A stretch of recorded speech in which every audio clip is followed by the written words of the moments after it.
All right, everyone. John back once again. I'll talk to you about some trending articles in the crypto space.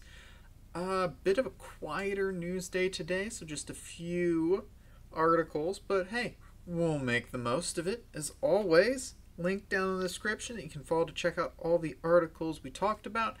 And yeah, thanks to all those who subscribe. So let's hop on in, talk about VeChain's project VerifyCar. So this article is based off of a German article that came out towards the end of July. So this isn't like breaking news. But as always, VeChain's doing some interesting stuff. And I thought it was worthwhile talking about since y'all seem to love VeChain. So, partnership between automotive giant BMW and VeChain continuing to bear fruit. Following the successful completion of the BMW program known as Startup Garage, VeChain appears to be expanding its relationship with the automotive giant. The partnership was unveiled in April of 2019, so we've known about this for a while, but with all the stuff going on in the space, you tend to forget. So last year's announcement in April revealed that VeChain is designed to, VerifyCar is designed to connect important vehicle data to the vehicle in a tamper-proof manner via the VeChain Thor blockchain. According to that announcement, the focus is on protection against manipulation of mileage, repairs, and rights to services purchased, and blah blah blah, like navigation maps and all that other fun stuff. So the article was published in July on a German website, and it was actually tipped off to Crypto News Flash through Reddit. Gotta love the world and how that works. But the article clarifies that BMW will not store any of the unique data collected from the vehicle on the public VeChain blockchain. Instead, the blockchain will be used to create a fingerprint, quote unquote, that verifies the authenticity of the data while all the data remains in the owner's vehicle. By accessing a dApp, the owner can then decide for him or herself to whom they want to pass on the data to, like a garage, a potential buyer, an insurance company, things like that. And that fingerprint would let both parties be aware that these are exactly what the vehicle should have, and if there's any mismatch, well, then there's probably been some tampering. So, yeah. So BMW estimates that the manipulation of vehicle data in Germany alone costs about 3,000 euros per unit sold. Wow, so it's pretty hefty. And that data manipulation allows a salesperson or other nefarious individuals, because all salespeople are nefarious, to modify any component to look like a new or less used one. So you take a lease, it's been leased for 3 years, you can be like, well, they only drove at 8,000 miles a year, when really they drove at 24,000 miles a year. Fun stuff like that. Once this dApp that they're working on is ready for production, it actually is going to be able to be marketed to all car manufacturers, not just BMW. So that's kind of a little good on you mate type thing. And it also expands the use case for VeChain, so I gotta feel like they pushed really strongly for that. Still, pretty interesting to see. Be really cool if 5 or 10 years down the line, all of us have our car data stored on the VeChain Thor blockchain. Be pretty interesting to see. But yeah. So there's a little bit of VeChain news for you. Let's hop on over. We can talk about Telos a little bit. Don't really talk about Telos too much, but they've announced that they're going to be working with dApp development platform Polkadot to tokenize about $35 million worth of Croatian properties. So I believe they're pretty much seaside properties. The Isha token to represent ownership of the land, and then like a fiat-based stable coin. So that way, if you rent it out, you earn it, or people pay that with you. So you can do it fully digital, fully on the blockchain. Pretty nice. So Polkadot co-founder Ivica Lubčić, oh boy, called Telos extremely well suited for tokenizing properties, and the switch to blockchain could help bring investors into the Croatian real estate market. Croatia is Eastern European, and if House Hunters International is anything to believe, quite a up-and-coming area, especially the seafront properties, which are very beautiful and pristine, according to House Hunters International. Until I'm married. All right, so Telos is a smart contract platform that supports the creation of decentralized applications and decentralized autonomous organizations, or DAOs, running on EOS.io, the software underlying the EOS blockchain. So EOS is pretty popular, much like how Bitcoin or Litecoin is the silver to Bitcoin's gold. I would say that EOS is the silver to Ethereum's gold. No. Bronze. EOS is the bronze to Ethereum's gold. Let's go with that. So this tokenized real estate, the ideas behind it, it's surged. More and more people are talking about it, are looking into it in the early stages of the pandemic because many were looking for online solutions. However, and I gotta admit I completely disagree with him, industry specialists like Matthew McCauley, Director of Global Research at JLL, says he does not believe blockchain will be as used or as useful in real estate as it is hyped up to be. Completely disagree. 20 years from now, verifiable on a blockchain, a government's blockchain, guess what? You don't have to have a physical deed. It's just you sign it with your digital signature and it's yours until you sign it away. No paperwork. Don't got to worry about anything getting lost in a fire or records being tampered with or anything like that. It's totally going to be used. Calm down, Matthew. Calm down. Hey, let's jump over. Talk about Polkadot. Oh, man. It's been really jumping up in the news. A lot of places are starting to talk like it's going to be quite a big player.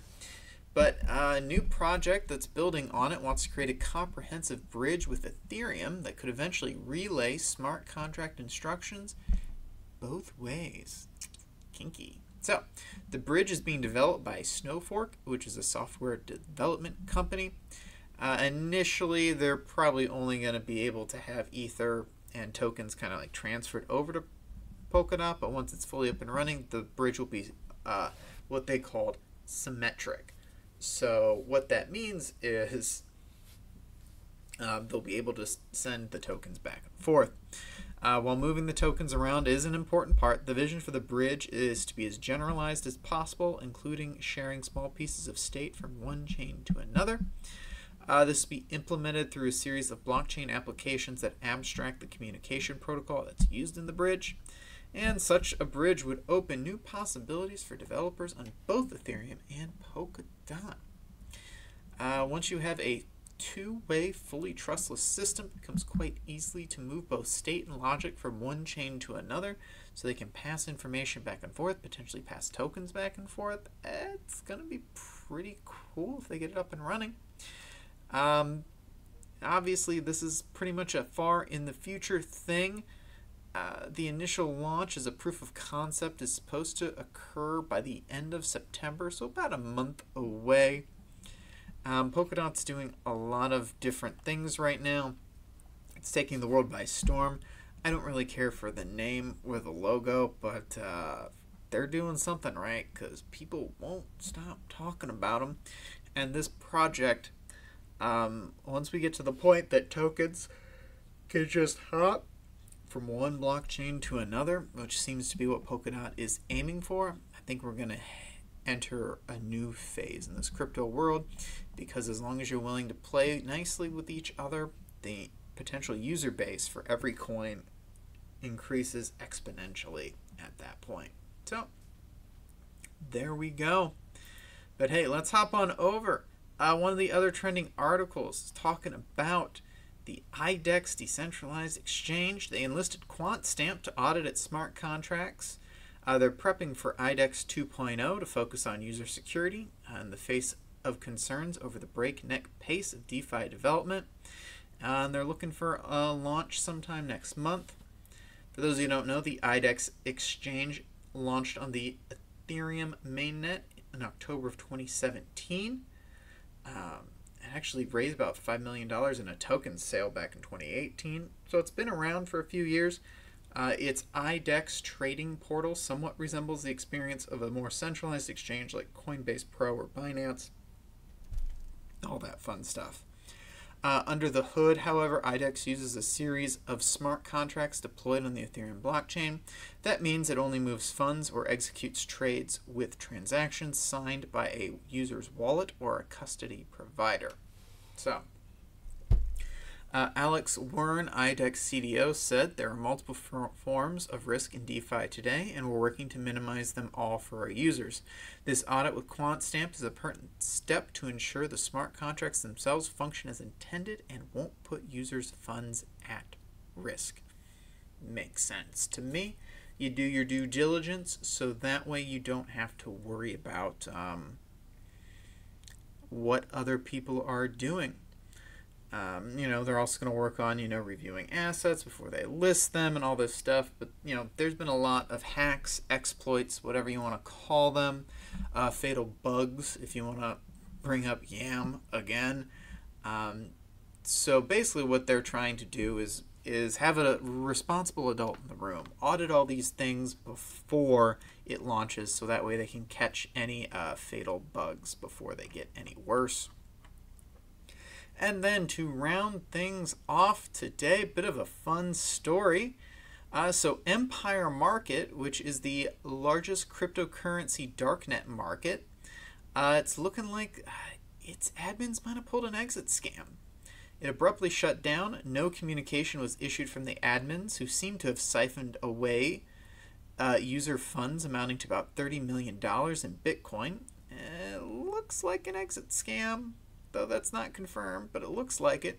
According to the latest update from an anonymous journalist, Dark.Fail, that's his Twitter handle, who tracks darknet activities, Empire Market, the largest cryptocurrency accepting darknet marketplace, has disappeared. As per details shared by a staff member, the owners made away with user Bitcoin funds worth $30 million. The darknet marketplace was launched in January of 2018 after Alpha Bay went down, but grew to cater to 1.3 million scumbags. So it went offline on August 20th, buckling under the pressure from consecutive DDoS attacks. Dark.Fail feels that the attacks may have been a response to a post titled State of the Dark Web, shared by Empire's lead Dread moderator, 7. So, in another post, the head moderator made it clear why Empire shut shop. The darknet marketplace was operating by making weekly payments to DDoS attacker Schwer Gustav, who was keeping it down. Things got out of hand when another DDoS attacker took Empire down, also in exchange for ransom. So per 7, this was probably when the admins decided to call it quits. I doubt they would want to pay multiple DDoSers at the same time. It wouldn't work paying one DDoSer if another is holding the market down. So a DDoS, distributed denial of service attack. If they got multiple people doing it and they have to pay both of them to get them to just stop, what's left for the users or for them to make their cut? So I can see where they went, yeah, we'll just take our ball and we'll go home. So this fall of Empires has stalled darknet market activity, but quoting information received privately, Dark.Fail mentioned that 6 new darknet marketplaces have already gone live in a tweet a few hours ago. Dark.Fail also added it could get a lot more scammier now, because it wasn't before. Look, if you're going to be a scumbag and you're going to be on the darknet, you do you, I guess. But you're just asking for it at that point. So I don't feel any pangs of guilt or shame for the poor people who lost out on $30 million of Bitcoin because they were doing something illegal and it got taken away. So, sucks to suck. But hey, those were some trending articles in the crypto news space today. Like I said, a bit of a shorter episode.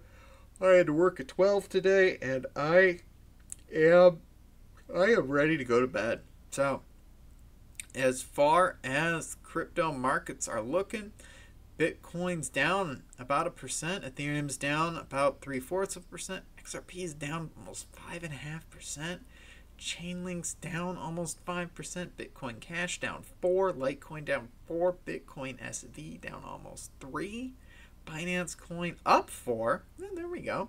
Crypto.com coin down by about 3/4. Cardano's down 6%. Oh, the hits keep coming and they don't stop coming. Whew. Doesn't make sense. Gotta live for fun. Alright. Yeah, I'm having a hard time finding a coin that's in the green with a large percentage. UMA down at number 36, up 21.99%. Woo! There we go. There's something green. Most everything is red. Numenaire's up 25%. Oh, Lord only knows what they did. But hey, that does it for me today. As always, my name is John. Thank you for all those who've subscribed. If you've made it to this point, why not click that little button? You get to hear my sexy, sexy voice every day, or almost every day, like life, you know. So yeah, thanks for subscribing. Check out the links down in the description so you can read up on the articles yourselves. And peace.